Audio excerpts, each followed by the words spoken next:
Bueno, Ana María Ochoa es profesora del Departamento de Música y del Centro de Raza y Etnicidad de Columbia University.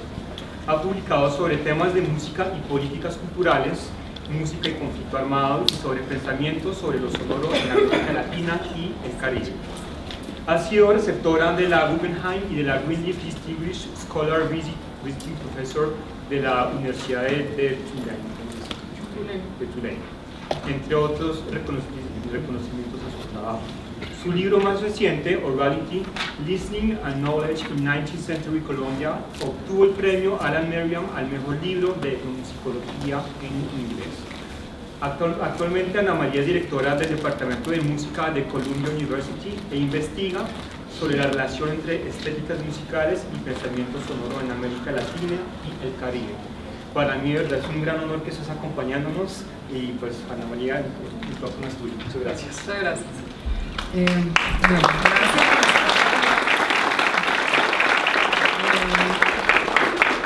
Bueno, ya todos los que han venido aquí a hablar han comentado cómo ha sido un evento tan maravilloso, donde hemos encontrado y nos hemos escuchado personas que no nos hubiéramos escuchado de ninguna otra manera.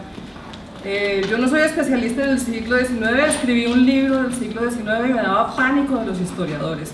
Entonces era como el fantasma que tenía mientras escribía el libro, y entonces me demoré mucho tiempo haciéndolo, 14 años, también porque cada capítulo del libro es como un universo, y entonces necesitaba un espacio. Pero lo que sí, yo no me considero que trabajo continuamente el 19, pero una cosa muy linda que me deja el libro, los objetos lo transforman a uno, es que cambió las formas como me hago las preguntas de los otros trabajos que ahora hago. Entonces, en una primera parte de esta ponencia voy a presentar unos materiales del libro para las personas que no lo hayan leído.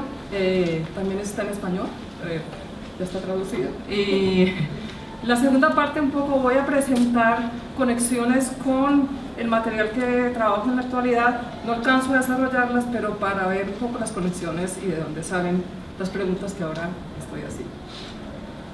Bueno, este es el libro. El 5 de enero de 1884, el filólogo colombiano Rufino José Cuervo escribe una carta desde París a su colega Miguel Antonio Caro. Cito: ¿sabe usted si en Colombia alguien ha pensado en recoger cuentos de criadas al estilo de los Grimm y los Andersen? Cierra cita. La aparente ausencia de dicha compilación a menudo ha llevado a afirmar que a lo largo del 19 había una escasa documentación de las expresiones folclóricas en Colombia. A lo largo del 19, a fines del 19, comienzos del 20, su cambio. Lo que inicialmente se postuló como una pregunta, rápidamente se volvió una afirmación. La idea de una carencia de estudios sobre prácticas expresivas consideradas locales, ya sea por ausencia de colecciones propiamente elaboradas o por uso de metodologías equivocadas en la recolección de materiales, aparece en diferentes momentos históricos como un vacío de carácter fundacional de la folclorología y de las musicologías colombianas. Más que un problema a solucionar, tratando de encontrar una colección metodológicamente apropiada, lo que revela este aparente vacío es que muchas de las dimensiones acústicas del archivo colonial y postcolonial temprano no se nos presentan como trabajos completos de transcripción ni como colecciones formalmente organizadas. Es entonces difícil encontrar a lo largo del 19 compilaciones de folclore debidamente presentadas y concebidas como tales. Pero en cambio hay una gran profusión de sonoridades, vocalizaciones producidas por distintos tipos de personas, descripciones de sonidos de instrumentos y géneros musicales, sonidos emitidos por distintas entidades de la naturaleza, ríos, volcanes, vientos, diferentes especies de animales, entre otros. Yo trabajo lo popular, aquí en este congreso hemos visto cosas como ópera y otro tipo de expresiones. Estas sonoridades surgen allí donde la escucha sobresale de manera expresa o implícita como un sentido imposible de subordinar a los demás, ya sea porque metodológicamente es constitutivo de los textos en que aparece o porque los sonidos se presentan, al decir de Julio Ramos, como una sobrecarga acústica imposible de acallar. Para encontrar las prácticas expresivas sonoras populares del 19, por tanto, es necesario hacer un giro acústico en nuestra propia metodología historiográfica. en vez de buscar colecciones de folclore, es necesario más bien prestar atención a la manera como aparece lo que Jonathan Stern llama distintas técnicas auditivas, a través de las cuales se inscribe lo sonoro en la letra o en otras tecnologías. Stern llamó técnicas auditivas, y lo cito aquí, a una serie de prácticas de escucha que fueron articuladas a la ciencia, a la razón y a la instrumentalidad, que estimularon la codificación y la racionalización de lo que se escuchaba. Cierro cita. En el libro se explora cómo se codifica lo sonoro, particularmente aquello que era considerado una sonoridad vocal popular. Yo no trabajo con otras sonoridades porque hay muchísimas, y era una manera de restringir, de tomar una decisión sobre con cuál archivo trabajo. En el siglo XIX en Colombia, a través de diferentes técnicas auditivas y de su inscripción en la tecnología de la letra como una tecnología de registro y grabación. En el libro se exploran textos muy diferentes, libros de viajes, gramáticas de lenguas indígenas, cuadros de costumbres, novelas, poemas, historias literarias, ortografías, gramáticas del castellano y prácticas de notación musical, etnografías, textos sobre políticas de lengua indígena, cancioneros, etc. A manera de ilustración, quiero tomar brevemente dos ejemplos de los muchos que aparecen en el libro para plantear una sola de las problemáticas que allí se trabajan y de la cual se derivan mis proyectos actuales. Y es la manera como los sonidos humanos, sobre todo indígenas y afrodescendientes, se viven, se perciben y se piensan a partir de lo sonoro, y cómo se viven y se piensan, sobre todo, en la relación entre humanos y no humanos. Para los letrados del siglo XIX, los sonidos de los seres que se escuchaban como voces, hay muchos seres que tienen voces, no son solo las personas, a veces son las serpientes, son los ríos, aparece mucha gente con voz. Planteaban un problema fundamental: ¿qué contaba como naturaleza y qué cantaba como cultura en un momento histórico, el del paso de la colonia a la poscolonia, en el cual el problema de definir estos ámbitos estaba atravesado por las urgencias de autoridad política de los criollos? Y por supuesto aquí el trabajo de Mauricio fue para mí fundamental. Escuchemos, por ejemplo, dos de los 8 testimonios de viajeros que escuchan a los bogas del río Magdalena, y solo trabajé con los del Magdalena, un poco con los del Pacífico, porque cada río suena muy distinto. August Gosselman, botánico sueco que viajó a través de Colombia entre 1825 y 1826 y que publicó su libro de viajes en 1830, escribió: cuando uno de ellos, de los bogas, empuja hacia cierta dirección, el otro debe hacerlo en sentido opuesto, tras lo cual corre de un lado a otro aullando como un perro, y en medio de gritos y silbidos vuelve hacia la dirección contraria a iniciar la faena de nuevo. Entonces, aullos, gritos, silbidos, así durante todo el día, en una temperatura que a la sombra fluctúa entre los 30 y los 40 grados. Alguien decía en las mesas de la mañana que viajar en esa época debe haber sido horrible, y yo pienso que sí. Isaac Holton describe sus bogas como una horda incivilizada de bogas, y dice así, en un libro publicado en 1857, un libro de viajes también: estos bogas, escogí este otro ejemplo para las compañeras fotógrafas que presentaron ayer, se congregaban en el abierto espacio delantero del castillo de proa, y uno de ellos empezaba una plegaria que los demás terminaban. Nunca podría determinar si la plegaria era en latín, en español, en lengua franca. Luego casi todos saltaban al techo, agarraban sus palancas y empezaban a hundirlas en el lecho del río y a caminar hacia la popa gritando us, ese us, has, aparecen todas las citas, hasta que no podían avanzar más. Era un aullido tremendo. O si hubiera algún método de absoluta exactitud, como el proceso fotográfico, que pudiera registrar este aullido y obligar a creerlo a quienes no han estado allí para escucharlo. Una jauría de perros de caza puede hacer tanto ruido en media hora como una tripulación de bogas, pero ellos la mantienen desde el amanecer hasta la noche y solo lo interrumpen para comer y cruzar el río. Gritan y saltan sobre el toldo, sobre tu cabeza, y hasta que puedes imaginarlos en combate, repeliendo un abordaje. Bueno, no hago más citas, hay más testimonios, y es evidente que lo que encontramos aquí es que las vocalizaciones de los bogas parecen desafiar toda clasificación filológica, lingüística, musical, y son comparadas una y otra vez con las voces de diferentes animales. Es posible, a partir de varios testimonios, deducir a qué sonaban los cantos de los bogas del río Magdalena durante la primera mitad del siglo XIX, o por lo menos hasta la década de 1870, cuando Candelario Beso los comienza a codificar. No me voy a detener en ello porque son como 4 párrafos del libro, sino más bien a plantear 3 ejes de pensamiento que surgen de aquí. Primero, ¿qué significa sonar como un animal? ¿Para quién? Si para los criollos y los europeos sonar como un animal era una muestra de la tremenda falta de civilización del boga, para los indígenas y afrodescendientes de la zona es muy posible que sonar como un animal significara algo radicalmente diferente. Las etnografías de los últimos 50 años sobre músicas de la región y algunos de los estudios históricos sobre músicas afrodescendientes plantean que frecuentemente, como sucede en la Sierra Nevada de Santa Marta o en gran parte de la Amazonía y en muchas partes del mundo, en Melanesia, en África, hoy en día la imitación al sonido de los animales, o si no la imitación, el hecho de que los cantos se aprenden de los animales, así no se imite el sonido de los mismos, es un elemento constitutivo de la música misma, de indígenas y afrodescendientes. Por tanto, la frase suenan como animales va a tener connotaciones muy diferentes para los indígenas y algunos de los grupos de afrodescendientes por un lado y para europeos y criollos por otro.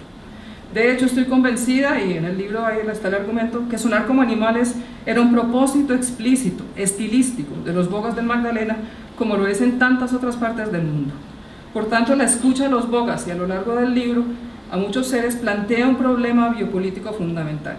¿Cómo trazar el límite entre lo humano y lo no humano, entre la naturaleza y la cultura?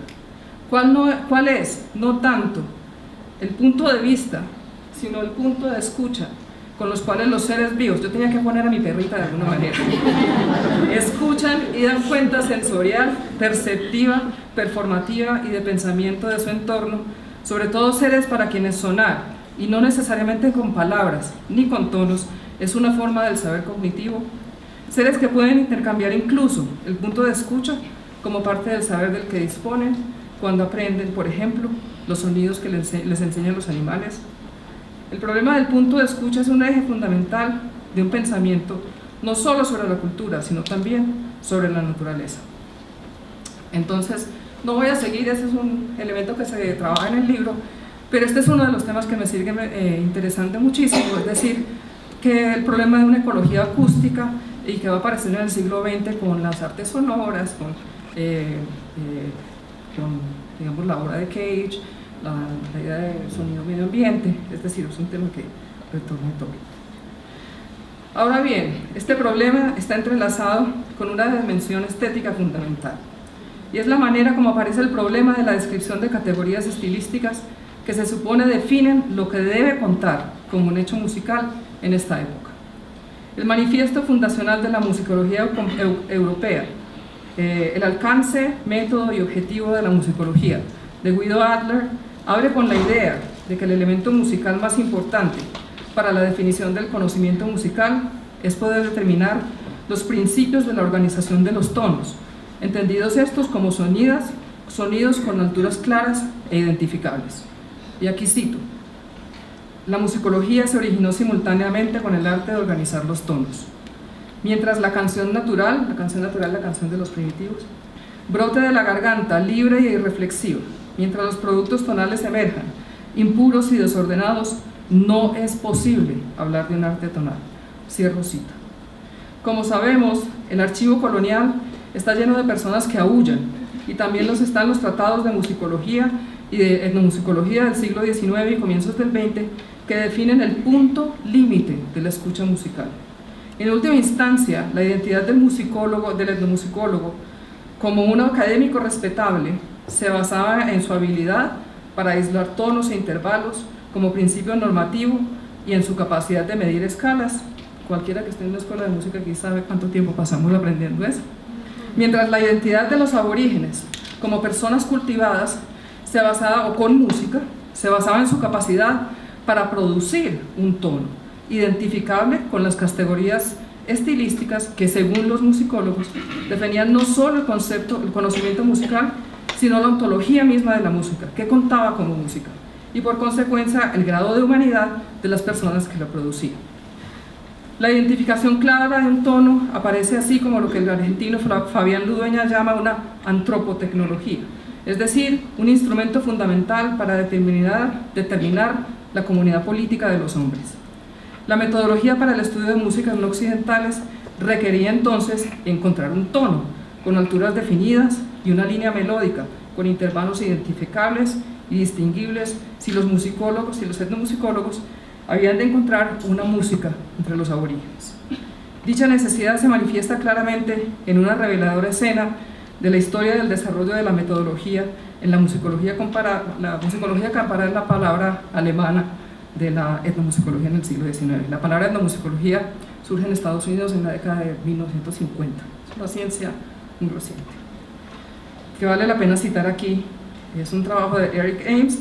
Ya desde que, yo no hablo alemán, desde que escribí el libro, un colega de hecho de mi departamento ya tradujo las obras de Karl Stumpf, que es uno de los padres fundacionales de la etnomusicología alemana, psicólogo también,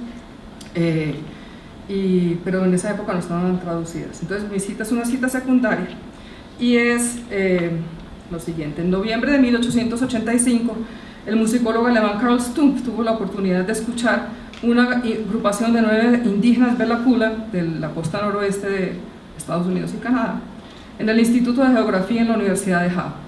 En aquella ocasión Stumpf quedó fascinado por aquella música imposible de transcribir y por el encuentro con uno de los músicos llamado Nuskilusta.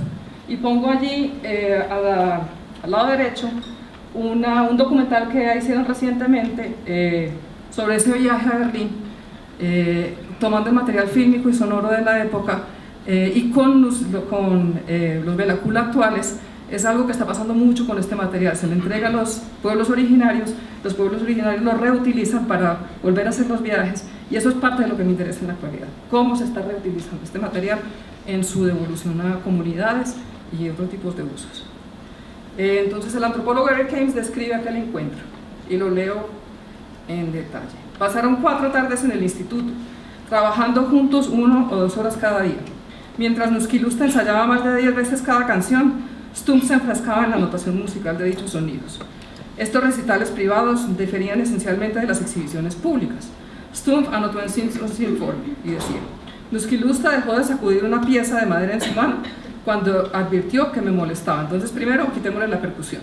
¿Sí? Porque no oye, sí. No. Segundo, él admitía que semejantes modificaciones podrían potencialmente distorsionar los resultados de su experimento. Cita: Nuskilusta conservaba el tiempo lento, quizá por consideración conmigo, pero también porque la ejecución en solitario no tenía el mismo efecto que la danza y el canto colectivos. No está ni cantando con el resto de los indígenas, está cambiando el tempo, no está bailando mientras canta, o sea, es otra pieza musical la que está transcribiendo. Por el día también iba a las funciones de los Belakula en una cervecería al aire libre, donde cotejaba sus transcripciones contra la ejecución de la música en grupo. Las horas de escucha intensa comenzaron a rendir fruto, ya que Stumpf comentó: ahora podía oír algo más que meros aullidos, podía oír las melodías, tal como Nuskilusta las había cantado a solas. La separación del cantante del resto del grupo y la escucha repetida a su voz individual permitieron a Stumpf adiestrar y adaptar su respuesta auditiva a la inusual textura de la música de los Belakula, y esto no lo dice Eric Ames, pero evidentemente a Nuskilusta adaptarse a lo que Ames quería, a lo que Stumpf quería producir, que él sonara.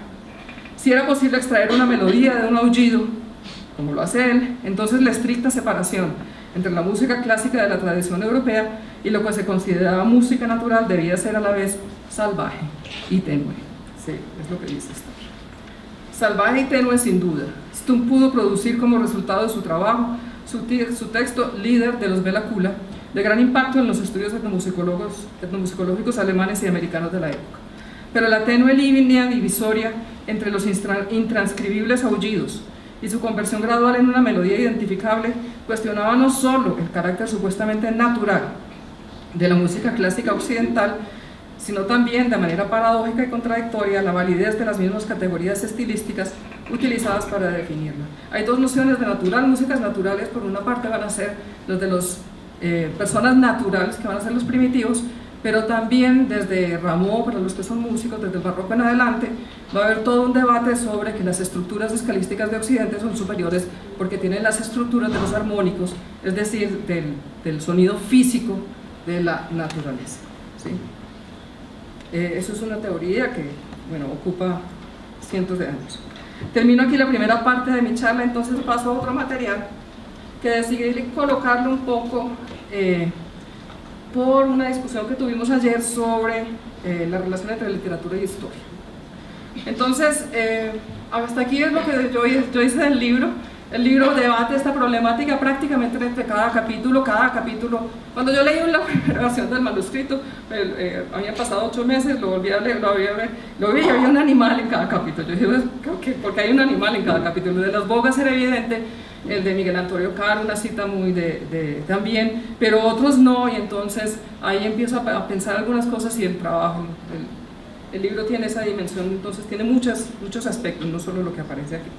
Pero el libro no comenzó como un libro del siglo XIX, empezó con esta investigación, que era en realidad lo que yo quería hacer, que era una investigación sobre un tipo de pensamiento de lo musical en la primera mitad del siglo XX en América Latina. Si miramos todos los personajes que hay aquí, no sé si algunos de ustedes reconocen, tal vez escritores muy reconocidos, Alejo Carpentier, José María Arguedas, Manuel Zapata Olivella, Mario de Andrade también Macunaíma, compositores César Guerra Peixe, Oneida Alvarenga, folclorista brasilera, Lidia Cabrera, folclorista cubana, también escritora de cuentos, Fernando Ortiz, antropólogo, en fin.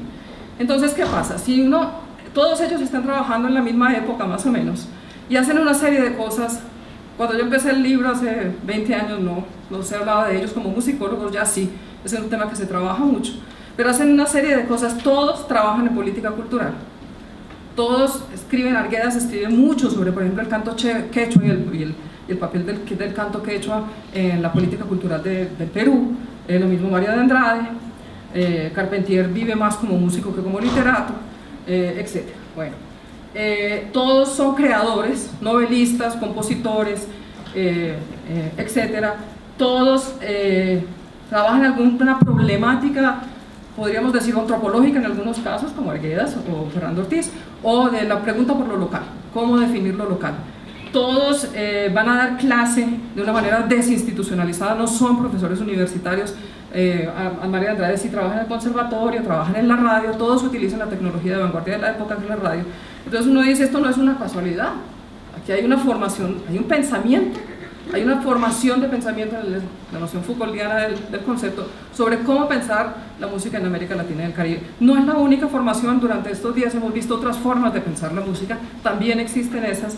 Lo digo porque si parte de lo que los que investigan la colonia han hecho, por ejemplo, es digamos, cuestionar muchas de las aseveraciones que Carpentier hace sobre la música colonial de La Habana. A mí no me interesa tanto si lo que dijo Carpentier era verdad o no.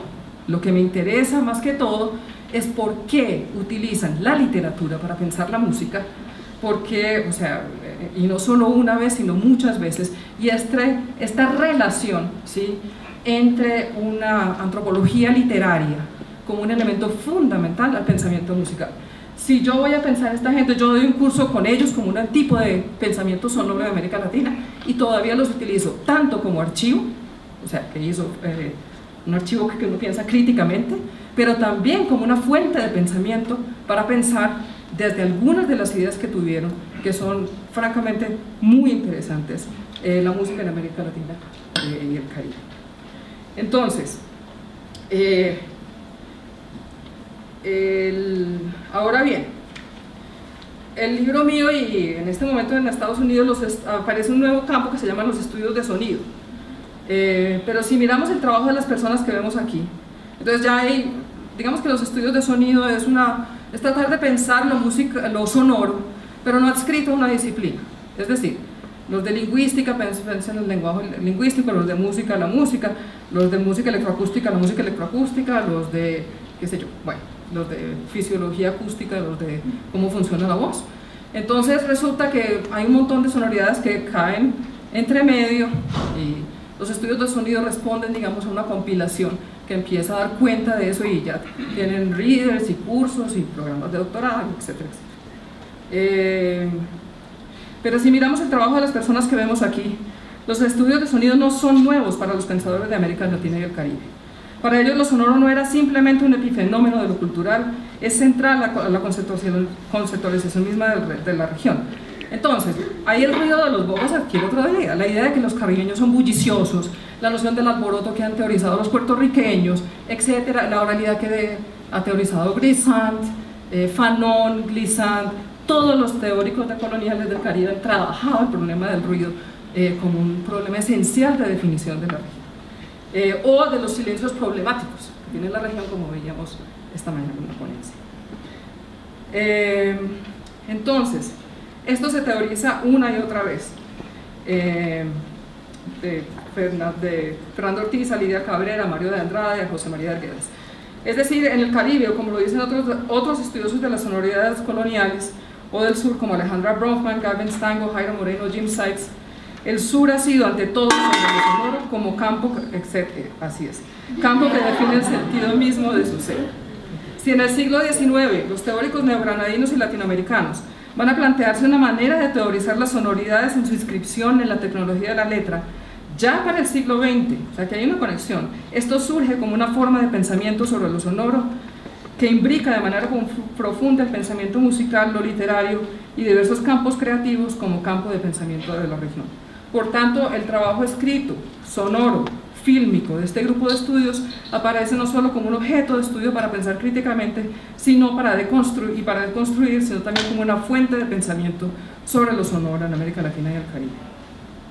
Entonces, para terminar mi charla, voy a ver cómo el hecho de que yo al fin no trabajé estos materiales, pero los sigo dando clase y en este momento sí los estoy retomando, sobre todo ciertos de estos archivos, no todos, pero a partir del hecho de que ellos realizaron grabaciones fílmicas y grabaciones en cilindros de cera, en shellac y en vinilo, entonces me interesa también ese registro de la expedición etnográfica de finales del 19 y comienzos del 20, pero sobre soportes fílmicos y sobre soportes mecánicos o eléctricos, y ya para y su uso, como decía, en la actualidad, porque muchos de estos están siendo reutilizados por muchas razones.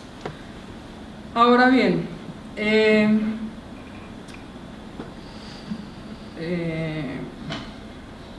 ese trabajo lo trabajo a partir de una serie de claves, que es el tabaco y el azúcar, que es un libro en donde el extractivismo agroindustrial, el tabaco y el azúcar, es decir, de sustancias ya sea alimentarias o de alteración sensorial, tienen que ver profundamente con el carácter cultural y sonoro de la región. Ya todos hemos hecho críticas sobre la racialización y los problemas de género en la escritura de Ortiz, pero por otra parte esa idea de que hay una economía basada en la alimentación y la alteración sensorial, y que hay una sonoridad, una definición de la transculturación como un tipo de sonoridad, que se define a partir de ahí, es como una reinscripción de este problema de la botánica de los siglos XVIII y XIX a otro tipo de pensamiento agroindustrial y económico de la época. Lo que me interesa también es esta relación entre extractivismo, sonoridades y la expansión del imperio americano a fines del siglo XIX y comienzos del XX, por un lado porque voy mucho a Puerto Rico por razones de familia, y por el otro, y porque el despojo colonial de Puerto Rico me ha impactado muchísimo, y tiene que ver con un despojo alimentario, de las cosas más revolucionarias. No hay comida, uno va a Puerto Rico y que en un país latinoamericano en donde la tiendita de la esquina no existe, es un grado de despojo colonial en donde si no pueden entrar los barcos americanos, que son los únicos que pueden entrar ahí, en 2 semanas se acaba la comida del país. Es una cosa absolutamente radical. Lo más radical que están haciendo los puertorriqueños es sembrar comida. Entonces, eso por una parte, pero por otra parte, porque yo también trabajo en Levi Strauss, no voy a traer ese material, pero las mitológicas son 4 libros, 3 de los cuales tienen títulos de cocina, y empiezan con un prólogo sobre música, terminan con un final sobre música. Su modelo son las óperas de Wagner. Entonces también el modelo para pensar digamos esta relación entre lo alimentario, lo que se digiere, y las sonoridades, lo trabajo también. No voy a hablar de eso acá como un modelo estético alternativo de la región. Y lo segundo, porque como Nancy Applebaum hablaba el primer día, cuando uno está ahora en esta época en Estados Unidos, esta cuestión de lo que está pasando es bastante aterradora. Entonces voy a pasar a otros 2 materiales, simplemente no los voy a trabajar mucho, los voy a mencionar porque es el tipo de materiales que me estoy encontrando ahora. Uno es un mapa de la región, es un mapa de las líneas de transporte tributarios de los intereses comerciales de Nueva Orleans. preparado para la Bolsa Mercantil Mexicana, Centro y Suramericana, realizado por el ingeniero Julio Popper en 1883, un personaje siniestro, responsable de la matanza y casi exterminio de los Selknam, los indígenas de Tierra del Fuego en Argentina. Así a primera vista vemos cómo están interconectadas por intereses comerciales a través de rutas de barcos. Yo creo que esta foto es más mala, pero se ve mejor, las rutas. Nueva Orleans con La Habana, La Habana con Veracruz, Barranquilla con Jamaica, Jamaica con Santiago de Cuba, Barranquilla con Colón y Colón con Limón en Costa Rica. Quienes estudian la música de esta región a fines del 19 y comienzos del 20 saben que las rutas de estos barcos constituyeron rutas de intercambio musical entre Nueva Orleans, La Habana, Veracruz, Barranquilla, Puerto Rico, Haití y otros lugares del Golfo de México, del Mar de las Antillas y de las costas caribeñas de Centroamérica y del norte de Sudamérica. Muchas de estas músicas se constituyeron como músicas nacionales y de arraigo local durante la primera década del siglo XX por la pregunta nacionalista. El jazz de Nueva Orleans, el son cubano, el son jarocho de Veracruz, el son palenquero aquí, etc. Pero ahora se están trabajando no tanto desde la necesidad de encontrar una música nacional o una música folclórica, que no es, digamos, el momento histórico en este momento, sino desde la manera como ciertos rasgos estilísticos viajaban de un lugar a otro. El más emblemático, obviamente, es la clave. ¿Sí? No solo como un emblemático, con un emblema sonoro, sino también como un modo de pensar la rítmica del música. Ahora bien, si nos acercamos más de cerca al mapa, vemos otro tipo de intercambio sonoro. Entre Colón en Panamá y Kingston en Jamaica hay un cable submarino que luego conecta por el costado norte de la isla con La Habana. Dicho cable fue instalado por la West India and Panama Telegraph Company y otras dos compañías que no voy a mencionar, y conecta sonoramente a Panamá con La Habana, el Caribe, la India y las islas del Pacífico Sur. Se instalan durante la década de 1870.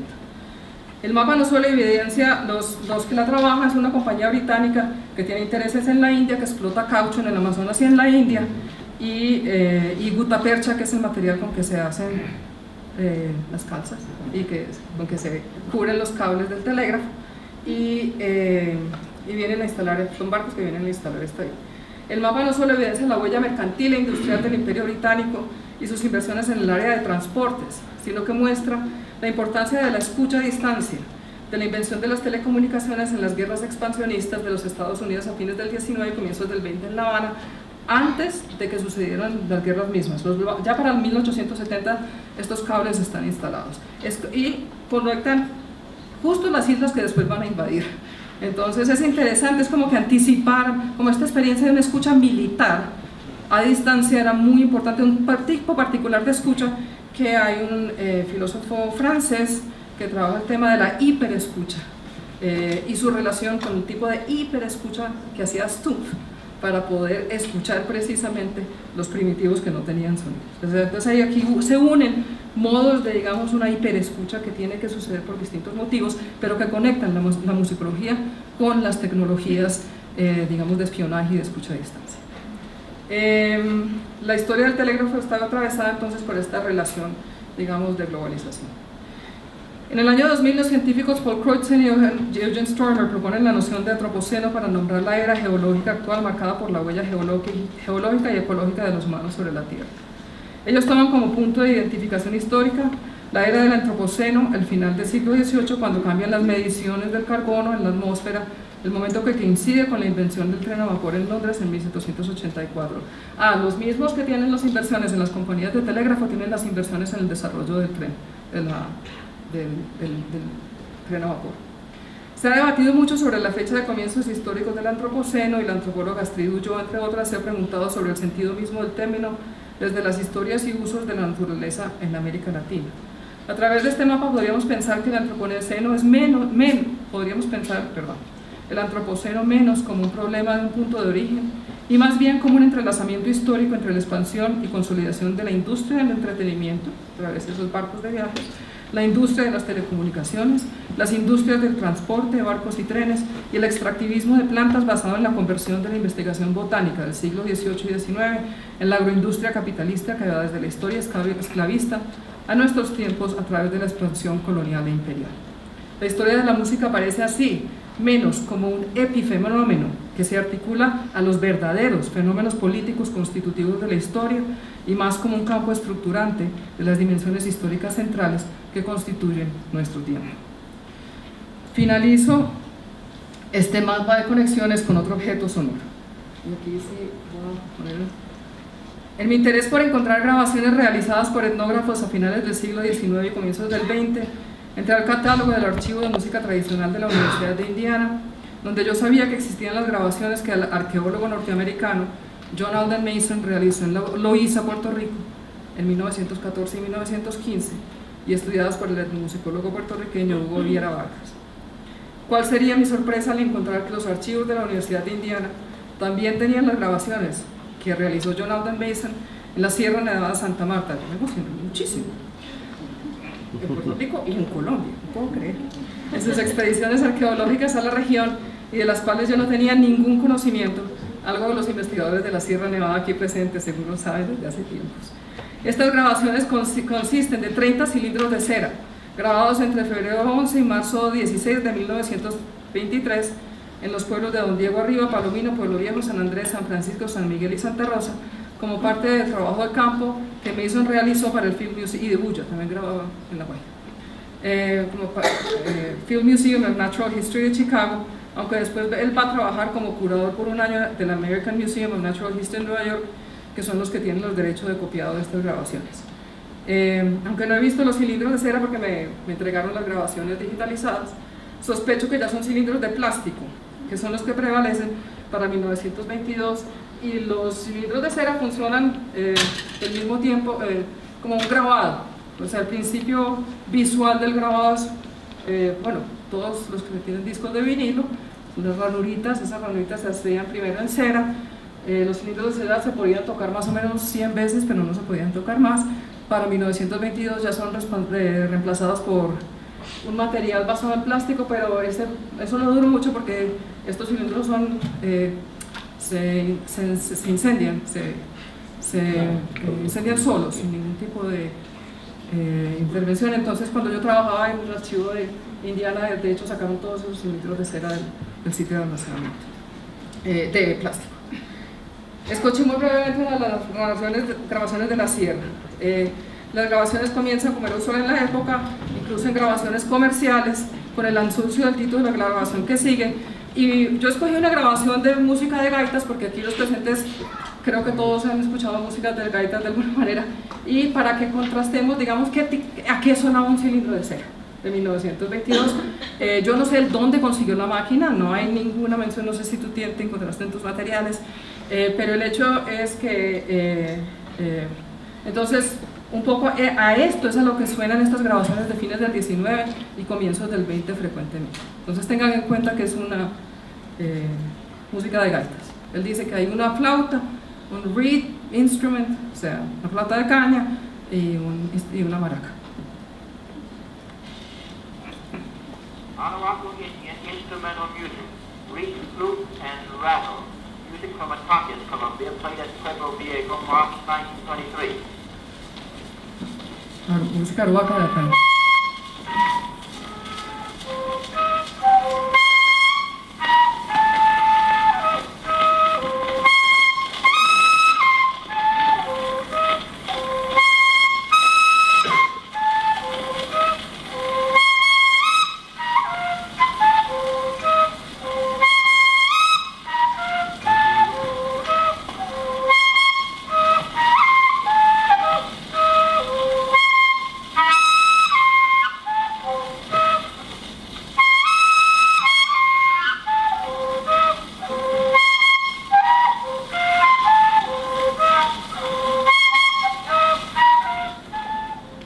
Bueno, por un lado estas grabaciones tienen unas implicaciones jurídicas que no me voy a detener en ellas, pero que hacen muy difícil el retorno de los derechos de estas grabaciones, porque como, por ejemplo esta está, el objeto físico está en el archivo de la Universidad de Indiana, pero los derechos jurídicos están en el Museum of Natural History, que son los reales poseedores. Y ¿quién es dueño? Lo digo porque un colega ha tratado de volver a hacer muchas grabaciones que tiene Colombia sobre los Iñupiaq, sobre los esquimales, y es un galimatías, es imposible. Le pueden entregar las copias de las grabaciones, pero no los derechos jurídicos con los cuales fueron originados. Entonces eso es un tema que me interesa muchísimo, esta repartición del archivo sonoro entre etnográfico, entre su dimensión jurídica y su dimensión material. Obviamente para los que son músicos y estudian tecnología de grabación, aquí está una de las problemáticas que plantean los cilindros de cera, es la grabación de los sonidos agudos. Como se plantea aquí, el Met hizo un experimento interesantísimo para las presentaciones de ópera, ya voy a terminar, que grabaron a comienzos del siglo XX y fines del XIX, que es que pusieron mujeres a cantar ópera y hombres a cantar ópera en un mismo salón, grababan en cilindros de cera, y el cilindro de cera graba distintísimo las voces de los hombres y las voces de las mujeres. Entonces lo mismo pasa con los sonidos agudos, en fin, obviamente hay una sobrecarga aquí, no aguanta el sonido agudo del cilindro de cera. Entonces todas estas dimensiones. Este modelo de la expedición científica etnográfica para grabar músicas aparece una y otra vez en las obras de Carpentier. Piensen en Los Pasos Perdidos, por ejemplo, la gran novela etnomusicológica latinoamericana, las misiones de grabación que realiza Mario de Andrade en la década del 30, las que realiza Josefina Tarafa y su compañera Lidia Cabrera en 1957 en La Habana y en Matanzas, que son la base de los cantos de los santeros hoy en día, etc. Hay muchos de este tipo de trabajo. En este tipo de grabación, producto de la expedición científica, no se soluciona el problema que confronta Stumpf al principio de esta ponencia, el de tener un registro fiel como la fotografía que solucionara el problema de una escucha supuestamente transparente. Sin embargo, de alguna manera lo exacerba. A medida que más y colección, ¿qué escuchamos en estas grabaciones entonces? ¿Qué tipo de objetos sonoros son los cilindros de cera que además aparecen con toda la materialidad de la colección arqueológica? Es decir, esto lo empacaron en medio de que se llevaron las urnas mortuarias, más de 3.000 cuentas de cuarzo y de ágata, etc. Entonces, ¿qué tipo de objetos sonoros? Es una de las preguntas que me hago. Gran parte del sentido de estas grabaciones fue tomado inicialmente del sentido de la fotografía. Permitían fielmente la idea de alta fidelidad, estas eran copias de alta fidelidad, que la copia como la fotografía, y fue la fotografía la que proveyó el lenguaje con el que se comenzó a hablar de estas grabaciones. Aunque nos parezca increíble, estos son testimonios entonces de una verdad investigativa sonora. Que yo sepa, las músicas de Mason no se han utilizado para describir la música arhuaca, o sea, no las ha utilizado un etnomusicólogo, yo no sé Rosario, si tú sabes. Y en los 3 libros que Mason publicó sobre la Sierra Nevada de Santa Marta no aparece mención alguna de las grabaciones. Y todavía no he ido al Field Museum de Filadelfia, que su archivo escrito está en otra parte, a estudiar si aparecen mencionadas en otro lado. Ahora bien, ¿qué ruta de viaje siguió Mason para llegar a Santa Marta? Mason parte de Chicago hacia Nueva Orleans el 10 de abril de 1922, es decir, hacia la sede de la United Fruit Company en los Estados Unidos, y viaja a Colón, en Panamá, en uno de los barcos de la compañía. Allí se transfiere en otro barco a Cartagena, de allá a Puerto Colombia, eventualmente a Santa Marta, donde se recibe el apoyo logístico de los funcionarios de la United Fruit Company para su expedición. Sabemos que Mason realiza sus grabaciones en marzo de 1923. Aunque no las menciona, sí menciona que a fines de noviembre de 1922 pasa 17 días empacando la gran colección de materiales arqueológicos que ha obtenido. Más de 3.000 cuentas de cuarzo y de ágata, innumerables urnas mortuarias, objetos de oro, etc. Las autoridades de Santa Marta le rehúsan el permiso de llevarse estos materiales y tiene que esperar varios meses a que el permiso salga, meses de poca actividad de excavación. Como no puede realizar expediciones arqueológicas, planea lo que llama an ethnological excursion to the Arhuaco Indians a la Sierra Nevada, una excursión etnológica, y es allí que graba estos materiales. Es decir, coinciden las fechas de las cintas con estas fechas de este evento. Pero ni siquiera las menciona. En abril 15 recibe noticia de Bogotá de que la exportación de los especímenes arqueológicos había sido negada, y dice, en ese momento, Our work was definitely declared to an end. Nuestro trabajo se da definitivamente por terminado. Durante los últimos meses de su viaje se enferma, pasa su convalecencia en los hospitales de la United Fruit Company y luego se queda un tiempo tratando de conseguir permiso de envío de la colección. El último párrafo de su primer libro dice así.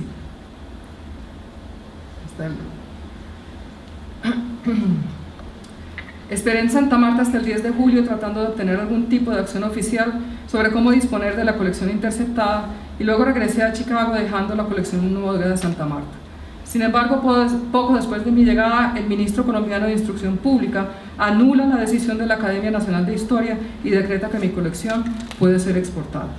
No fueron solo las músicas comerciales las que viajaron por las rutas de los barcos de los United Fruit Company y las centrales azucareras americanas que en esa época poblaron varias islas del Caribe, incluidas las de Puerto Rico. Ese es el tercer elemento que quería traer, pero no tengo tiempo. También las colecciones etnográficas de música, como los cantos de los bogas, siguieron las rutas que los barcos trazaron entre las empresas agroindustriales de extracción y los museos. Muchas gracias.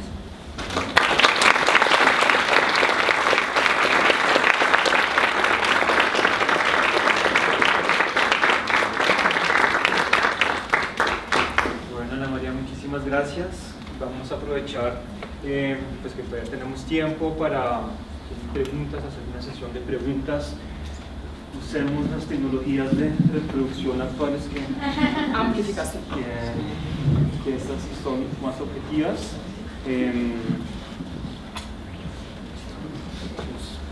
¿Tiene alguna pregunta? Somos tímidos.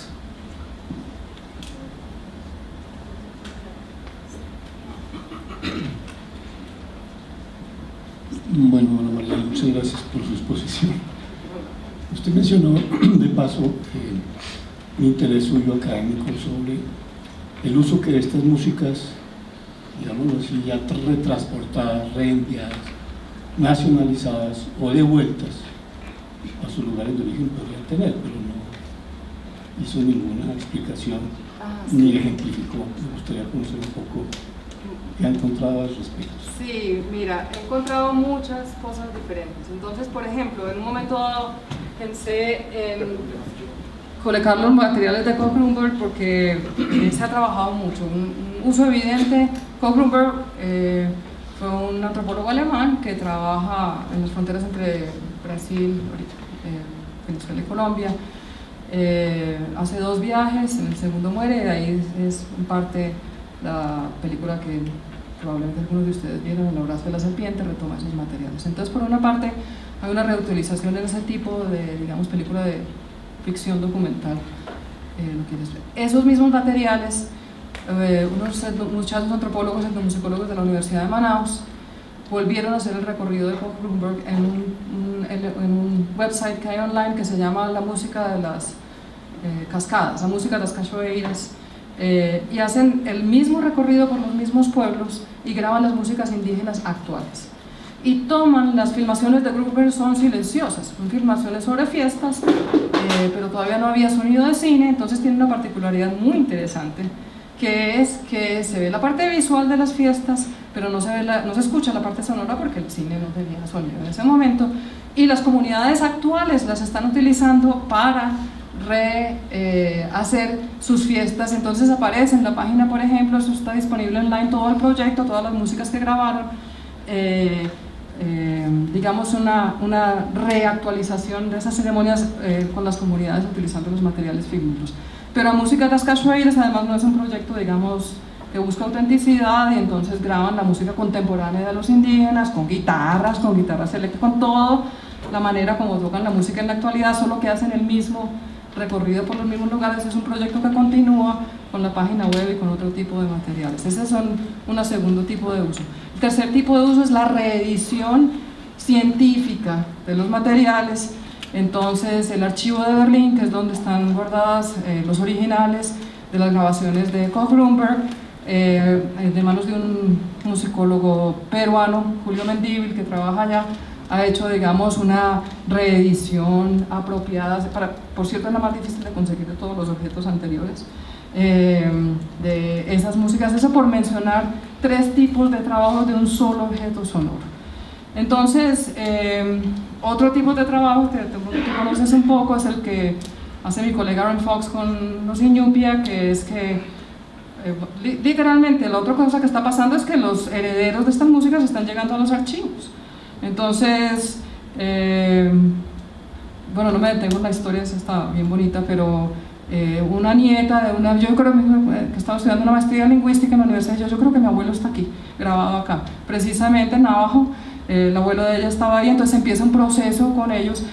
Y después tuvimos un indígena Hopi que hizo un doctorado con nosotros, que empezó el problema de devolución. Son problemas muy difíciles porque Por ejemplo, entre los esquimales eso se reparte entre la comunidad porque esa es la tradición, pero entre los Hopi, ¿a quién se le o sea, la problemática de a quién se le retornan las músicas? Al consejo de ancianos, a la emisora, o sea, no son decisiones fáciles. Entonces, en Estados Unidos eso se llama repatriación. En América Latina, históricamente, la profesora mía, María Eugenia Londoño, trabajó con los NASA muchísimo, conocen Vera Chamí, los materiales de ella están disponibles, o la pueden invitar para que les cuente, está en la Universidad de Antioquia en Medellín. Y ahí hay otro tipo de problemáticas, y no se trabaja con la lógica de repatriación, se trabaja con otros tipos de lógica. Entonces, la manera como lo que me interesa precisamente, eso no es solo indígenas, también afrodescendientes. Entonces, por ejemplo, los cantos de Lidia Cabrera, ese es un estudio clásico, ya se volvieron las grabaciones de la santería, hay artículos sobre eso publicados. ¿Qué significa? Que entonces hay una cosa interesantísima, y ya dejo que abran otras preguntas, y es que estos archivos que se producen bajo esta lógica colonial se retoman bajo una lógica de descolonización y son muy significativos para las comunidades, porque a veces son las únicas filmaciones de su mamá, de su abuelo, entonces es muy conmovedor el proceso de trabajo. A algunas comunidades les interesan, a otras no, que porque tienen sus cantos grabados en las piedras, como pasó con los mapuche, como pasó en la Sierra Nevada de Santa Marta, y que ellos no necesitan este tipo de grabación, el archivo que ellos saben traer, sacar de las piedras, no necesita esta tecnología, etc. O sea, hay mucho tipo de utilización. Pero me interesa como hacer una cosa comparativa con varias comunidades y lo que están trabajando. Hay mucho músico, por ejemplo, toda la escuela de bomba puertorriqueña, que es un género musical afrodescendiente, está trabajando en ruinas de los ingenios azucareros, porque ahí obviamente era donde trabajaban los esclavos o los descendientes de los esclavos, y ahí es donde son los focos de la bomba en Puerto Rico. Y entonces ellos mismos están yendo a los archivos, y es un trabajo interesante. Entonces, lo cual también pone de manifiesto qué tipo de historiografía hacemos nosotros los etnomusicólogos en nuestra relación con este tipo de comunidades.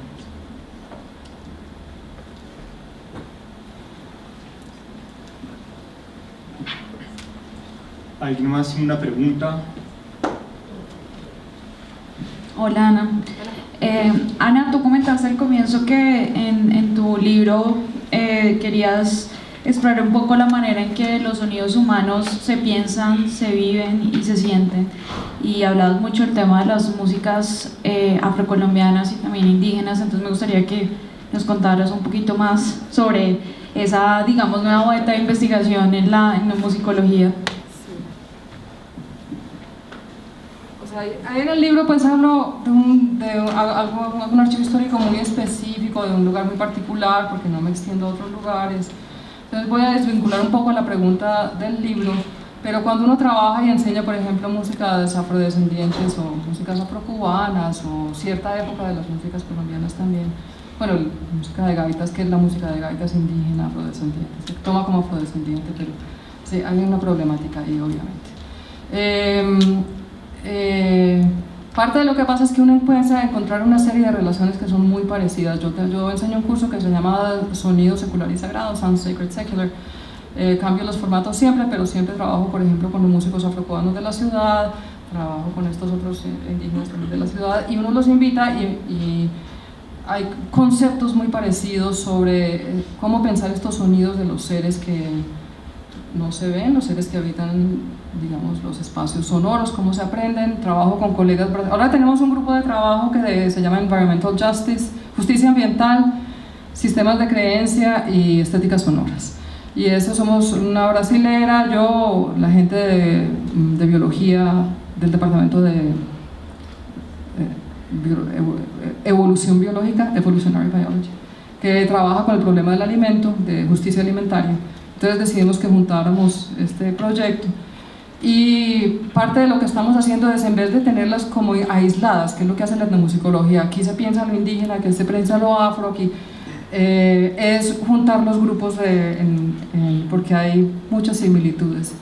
Entonces, en el libro en particular no lo quiero trabajar. Creo que uno de los problemas de la etnomusicología es este aislamiento por grupos, esta cosa del local únicamente, porque los grupos mismos no viven las músicas así. O sea, la música indígena, por ejemplo, es eminentemente una música de intercambio.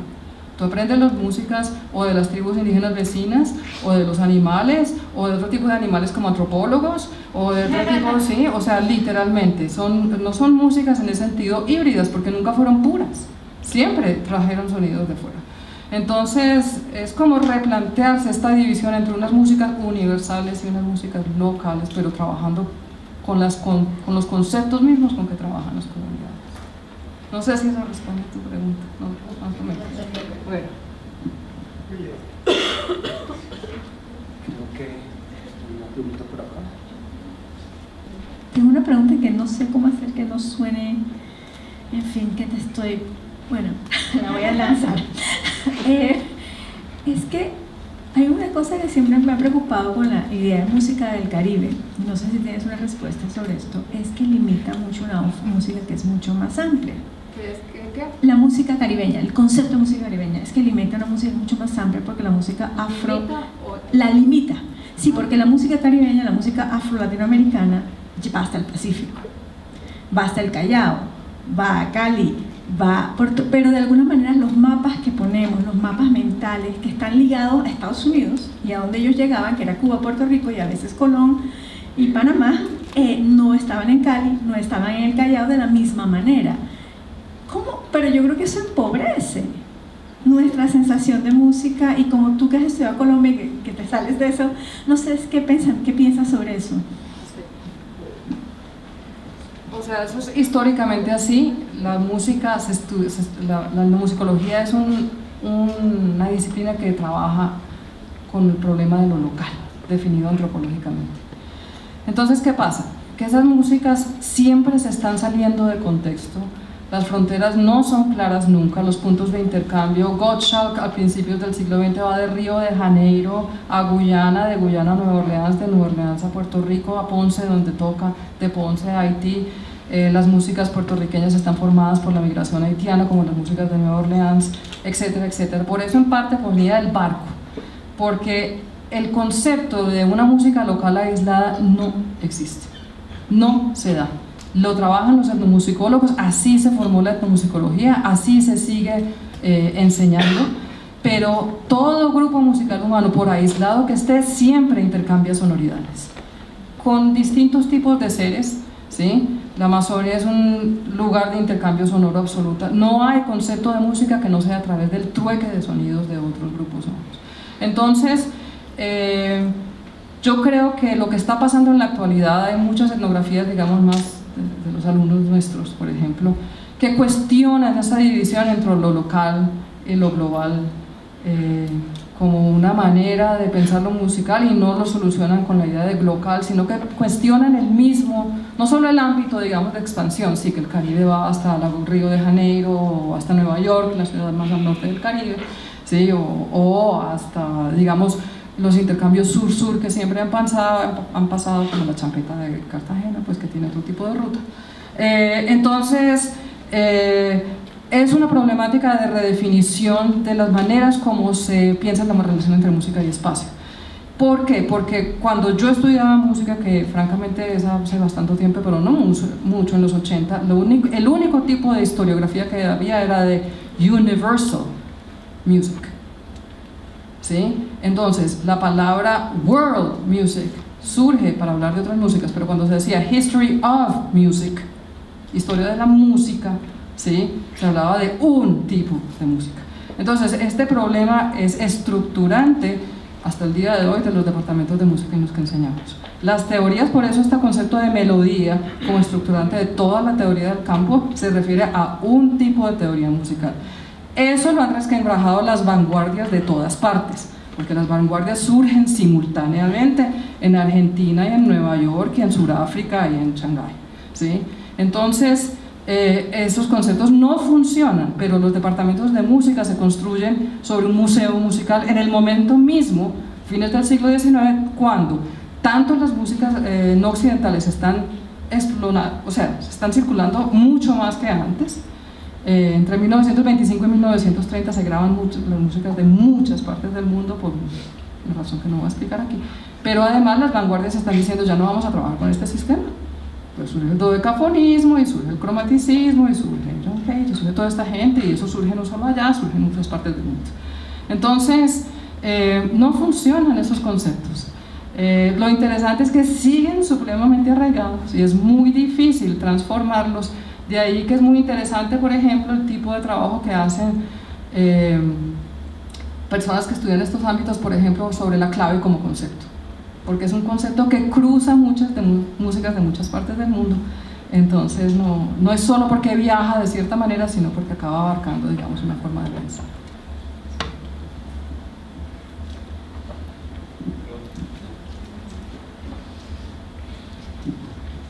Con una mano levantada. Ana María, muchas gracias. Me parece muy valioso lo que haces en el libro y también lo que nos brindas hoy en cuanto a demostrar cómo ciertos tipos de pensamiento acerca de sonido nos estructuran todavía las maneras de pensar, las maneras de investigar.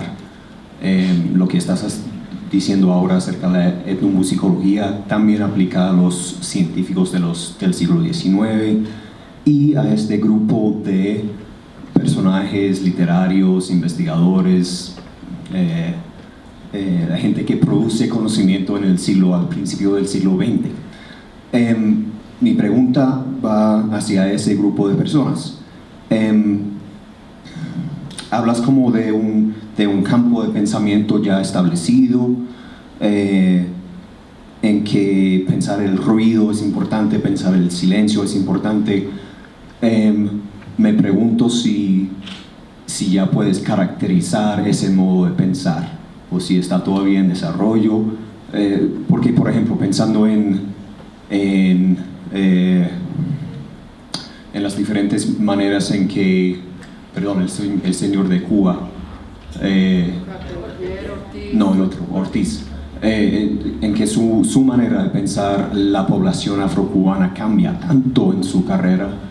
No sé si se puede hablar de una caracterización de esas personas o si hay un gran rango de modos de pensar el sonido en ese momento.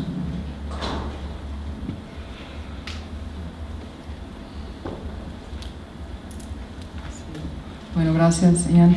Sí, obviamente que hay un gran rango de modos de pensar, de modo de actuar. Lo que a mí me interesaba, respondo a tu pregunta en dos partes. En primer lugar, con muchos de estos personajes ha pasado lo que ha pasado con lo que hemos escuchado en estos 2 días y medio, y es que hay una serie sobre todo de pensadores latinoamericanos o latinoamericanistas que están trabajando específicamente las historias de este tipo de cosas. Entonces en Argentina han trabajado Carlos Vega, hay mucho escrito sobre Fernando Ortiz, hay mucho escrito sobre Mario de Andrade, pero esto no era cierto hace 20 años. Cuando yo empecé a enseñar, el único libro que había sobre musicología de Mario de Andrade era el de Elizabeth Travassos. Y todavía, si yo quiero enseñar Mario de Andrade en inglés, puedo enseñar 45.000 textos de literatura y 3 o 4 en inglés sobre su pensamiento musical.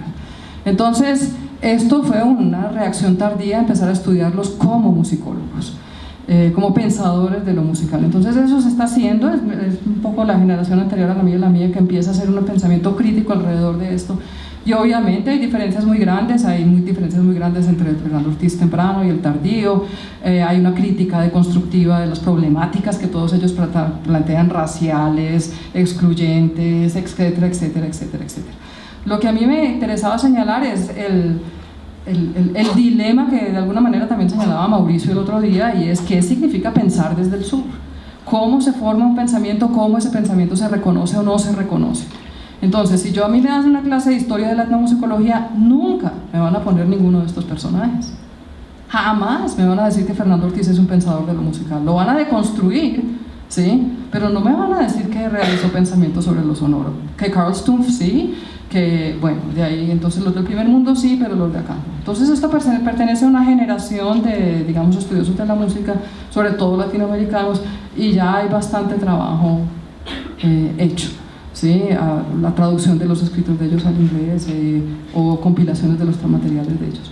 Entonces esta es una época reciente, entonces obviamente que eran muy diferentes. A mí lo que me interesaba señalar es que no puede ser casual que todos ellos estén haciendo un tipo de lo que Foucault llama formación de pensamiento, o digamos estructura disciplinaria, que parece tan similar en distintas partes de América Latina al mismo tiempo, y que pensemos que eso es simplemente una coincidencia, porque no lo es. Hay algo que está sucediendo ahí, ¿sí? Ahora, esto no es lo único que está sucediendo. Obviamente hay gente que está haciendo lo que hemos trabajado en estos días, que es producción de partituras sin este tipo de afán literario. Yo lo que pasa es que trabajo esto porque me encanta la literatura y me encanta la música, y no quiero escoger entre los dos, y trabajo en la manera como se juntan las dos. Pero otras personas trabajan otro tipo de sonoridades que no están atravesadas por ese fenómeno. Sí, no sé si eso te ayuda. Sí.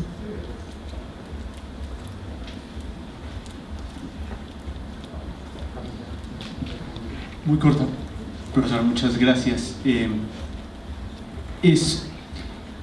Creo que es una información que usted fue brindando de a poco y que fue soltándola a medida que iba hablando del tema, y hay una preocupación enorme sobre los archivos, y cuando usted puso la grabación, digamos que ahí fue donde pensé en hacer la pregunta, y es esos archivos sonoros que se encuentran en ese limbo jurídico, en ese limbo legal, de los cuales hay muchos, y hay instituciones que poseen grabaciones en las cuales no se pueden hacer nada con eso, pero tienen una riqueza documental enorme. Usted mencionó varias cosas y varias palabras, y mencionó el tema de la repatriación para el caso de los Estados Unidos, en el caso de estas personas. Siento que usted ya ha avanzado y que han empezado a encontrar, es lo que yo creo, como unos tipos de soluciones para poder destrabar la imposibilidad del acceso a esta información. Existen, digamos, como figuras jurídicas, como en el caso, entendí un poco como la repatriación. Si yo, por ejemplo, entregara estas grabaciones a la comunidad, y la comunidad es quien ejerce o entrega la autorización, ¿se podría de alguna forma, no sé, pero por eso la pregunta, ¿hay alguna, usted ya vislumbra alguna forma en la que estos archivos que se encuentran en este limbo se pueda acceder a ellos? No sé si soy ¿Cualquiera de ellos? ¿O cuáles archivos hablas específicamente? Le hablo de un caso particular. Son, por ejemplo, grabaciones sonoras de campo que se encuentran en el Centro de Documentación Musical de la Biblioteca Nacional, que usted conoce. Pero eso aplica para, digamos, todo lo que pueda estar ahí. Bueno, mira, casi que cada colección exige un tipo diferente de solución. Entonces eso no hay un estándar, eso es... Bueno, primero hay que preguntarse si las comunidades las quieren o no las quieren, que es obviamente una primera parte de la pregunta, pero lo segundo es que cada tipo de colección exige... Lo que tiene que haber es, primero, una separación tal vez del objeto físico, material, del derecho jurídico del material. Porque a veces es posible retornar la sonoridad sin retornar el derecho jurídico sobre la sonoridad, que es lo que se ha realizado en muchos casos. Pero eso depende de una voluntad política de retornar esa sonoridad. Punto, no hay más. Columbia University tiene los derechos sobre una serie de músicas, no se sabe quiénes tienen esos derechos, su investigación empezó así, no se sabe si los tiene Columbia o los tiene la Biblioteca del Congreso. No se puede solucionar porque los documentos originales no prestan la solución. Estos no son investigaciones mías, son de mi colega Aaron Fox. Esa investigación se demoró como 3 años o 4, pero sí se pueden devolver las músicas. Lo que pasa es que no tienen los derechos jurídicos sobre las músicas, pero las pueden usar y las pueden cantar y las pueden utilizar, y si las quieren reproducir tienen que pedirle permiso a Columbia. Punto. Entonces tiene que haber una voluntad de hecho de trabajo y que se les entreguen y un acuerdo de con quién se entregan. Entonces a los Navajo hay otro lío, o a los Hopi, que es un estudiante nuestro, era Hopi, o es Hopi, pero es que ya tiene trabajo, ya no está con nosotros. Pero él termina estudiando un doctorado doble en Derecho y en Etnomusicología para poder trabajar el lío de lo que significaba qué es ser dueño de música entre los Hopi. Entonces esto se soluciona de manera muy distinta. La noción de propiedad de un sonido es muy distinta en una comunidad o en otra, ¿sí? Entonces cómo se retorna un sonido no es solo un problema de propiedad del punto de origen, sino también del punto de llegada. Entonces eso no tiene una sola definición, pero yo creo que parte de lo que necesita es una voluntad política de decidir hacerlo y a partir de ahí, bueno, la ley al servicio del proyecto más bien que al revés, pero esas cosas son muy difíciles de hacer. Sí. ¿Tenemos más preguntas?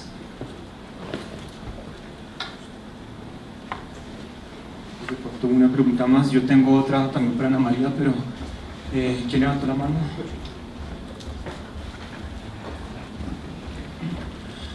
Usted nombró esta relación entre literatura, historia y música, y también mencionaba estas rutas musicales entre New Orleans y la zona del Caribe, Golfo de México, e inmediatamente se me vino a la cabeza la obra de Toni Morrison, Jazz, en que quiere como más o menos esos diálogos, también como imitar lo que sucede que en este género musical también habrá una obra no igual, pero bueno, parecida, más sobre ritmos caribeños, colombianos, indígenas.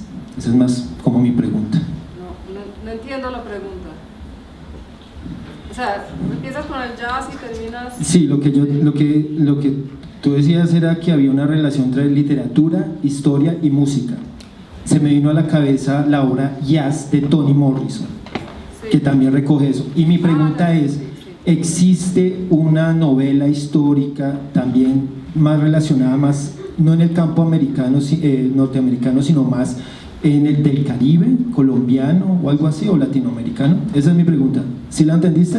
Sí, yo no soy estudiosa de jazz, entonces no hago, pero obviamente hay muchos escritores latinoamericanos que trabajan el jazz. Julio Cortázar es el ejemplo eminente, Toni Morrison también, pero eso lo han teorizado los que trabajan jazz. Hay un par de personas, hay un campo de estudios que se llama Black Studies en los Estados Unidos, pero una persona como Fred Moten, viene de los estudios literarios, es poeta él mismo, M-O-T-E-N, y parte de lo que ellos van a hacer es teorizar el jazz como un campo de pensamiento, de sonoridad poética, o sea, poéticas sonoras. Entonces ellos sí lo han trabajado mucho, pero también lo que pasa es que cierto tipo de etnografías, por ejemplo, Zora Neale Hurston, que también es una escritora de principios del siglo XX, una alumna de Boas, parte de lo que hace es ir a escribir, digamos, novelas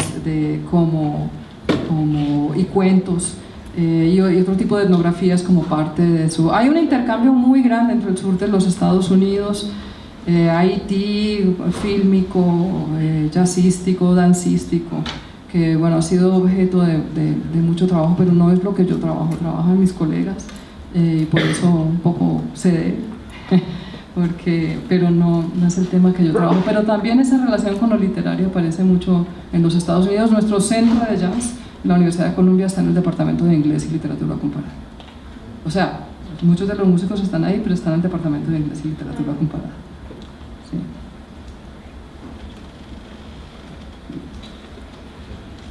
Yo tengo una pregunta, Ana María.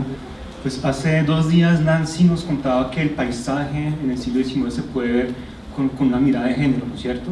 Nos pusiste varios ejemplos, una caricatura muy cómica al final, y tú, Ana María, nos acabas de hablar de que el paisaje suena, que el río sonaba. Sí, entonces no es una pregunta, pero es más bien si nos puedes contar, y tú que trabajas desde la ecología sonora, si me equivoco el nombre, esos términos como ecolocalización, o haces la referencia, si de pronto nos puedes contar un poco, pues cómo es que se puede crear, no sé si la palabra identidad sea apropiada, una identidad sonora de los espacios, de los ríos, del bosque. A ver, parte de lo que... Bueno, el libro trabaja esas varias partes, por ejemplo, la escritura de Ezequiel Irocochea es increíble en términos del tipo de paisajística sonora que trabaja. Jorge Sachs es otro que está trabajando bajo eso. El libro, bueno, el más evidente es Humboldt, por supuesto, que tiene una escritura sensorial exacerbada. Entonces hay muchas, digamos, entradas a ese problema de qué tipo de sonoridades plantea la naturaleza, pero más allá de ello, tal vez la pregunta que yo me haga es el concepto de paisaje sonoro es un concepto muy particular. O sea, hay 3 conceptos que van a surgir a comienzos del siglo XX que todos giran en torno de esto. Uno es la noción de música ambiente, el otro es de paisaje sonoro y el otro es el de sounds, se me escapa el tercero en este momento, ecología acústica, ¿sí? Entonces esos tres van a girar sobre diferentes entradas a la relación entre naturaleza y sonoridad. Pero yo creo que en América Latina la manera como, digamos, todos estos botánicos y todo esto registra los fenómenos de la naturaleza dan otro tipo de articulaciones de esta misma problemática entre sonoridad y escucha. También obviamente hay una escucha a la era industrial que aparece en el mismo libro de The Tuning of the Earth de Soundscape, que crea el concepto de Soundscape. Eso también se va a trabajar.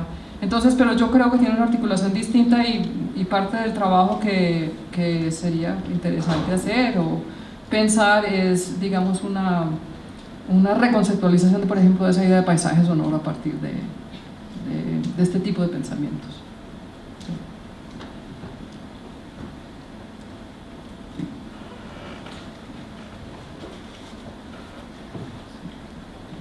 De nuevo, gracias Ana María.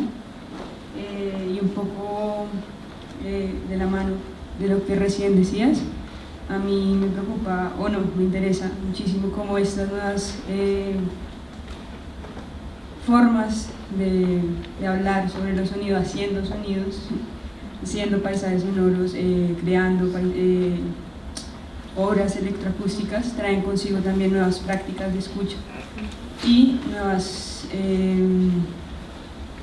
formas de crear discurso.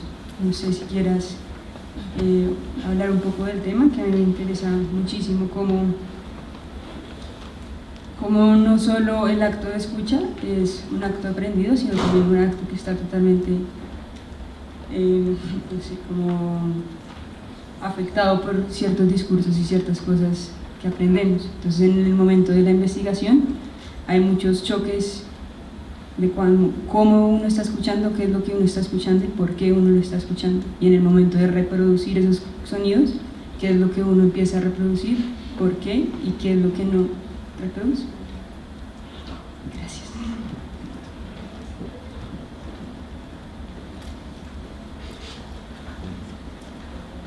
Sí, efectivamente, como tú dices, desde, digamos, esta multiplicación de las capacidades sonoras de registro y reproducción y escucha plantean todo este tipo de problemáticas ya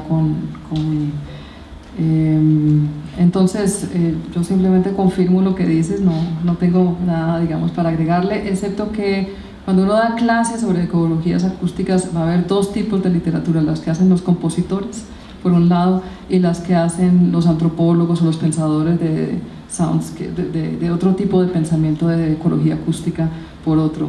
Entonces es un campo muy dividido, a veces hay muy poca conversación entre los dos grupos de personas y se nota el quiebre, digamos, contemporáneo entre el sonido arte por un lado y la antropología del sonido por otro, por decirlo de alguna manera. Y esa disyunción conceptual aparece mucho en los debates porque los que hacen arte-sonido escriben muchísimo también. O sea, entonces es un debate del campo y obviamente es un campo que cambia y cambia constantemente. Entonces hay personas que conversan y que notan la disyunción y están empezando a crear una conversación entre los dos campos, pero es evidente, digamos, esa producción conceptual contemporánea desde dos prácticas que a veces se juntan y a veces no.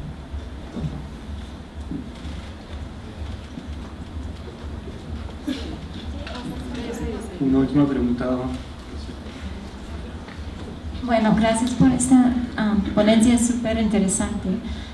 La pregunta que tengo es si hay una manera, ¿hasta qué punto se puede aproximar los sonidos que no del pasado? O sea, ¿hasta qué punto tú puedes imaginar lo que realmente escuchaban, o cómo soñaban, perdón? O es solo, o sea, se puede analizar hasta el punto de tratar de recuperar como era el sonido de los bogas de la Magdalena o las gaitas de la Sierra Nevada, cuando solo las grabaciones que tenemos obviamente son distorsionadas. O es solo una cosa de analizar las perspectivas de las personas que escribían sobre eso o que los trataban de grabar. O sea, se puede solo analizar desde el punto de la representación o hay una manera también de de acceder a los sonidos ya del pasado.